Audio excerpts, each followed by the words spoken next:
Okay, class? Para sa proyekto ninyo, gagawa kayo ng dokumentary tungkol sa kalikasan sa inyong lugar. Wala na bang mga tanong? Wala po. Okay, sige. Kung wala na, okay, class dismiss. Salamat po.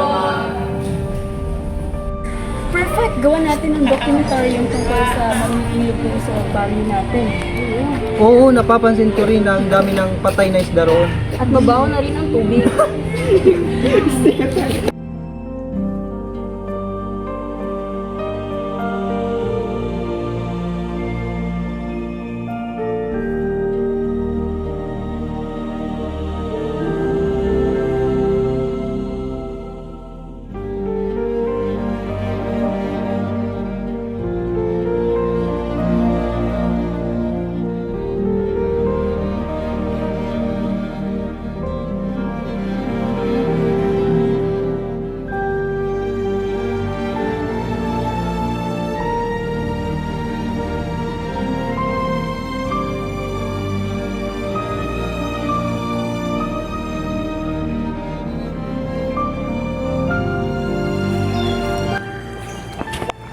Dati, dito raw naliligo yung mga bata.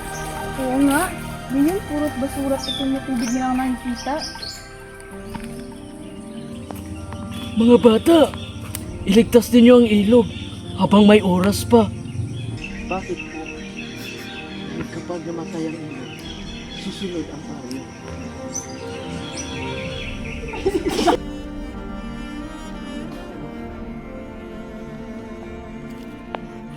Guys, ano kayo? Ano?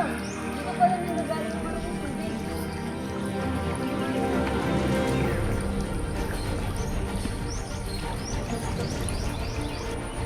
Okay, ayos ka lang? Oo. So, ibig sabihin ang public ka pala ang mula ng polusyon? Tulungan natin sila!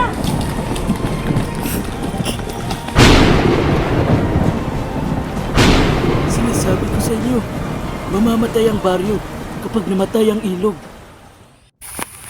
Ngayon na nalaman na natin ang totoo. Kailangan natin ilabas ang dokumentaryo. Hug! Bakit? Ang may-ari ng pabrikan yun ay ang tatay ko. Ano? Matagal ko nang alam at natatakot akong sabihin. Ken, maraming taong naapektuhan. Hindi mo ba naiisip yon? Tama na, Mia. Bakit nagawa mo yun sa amin?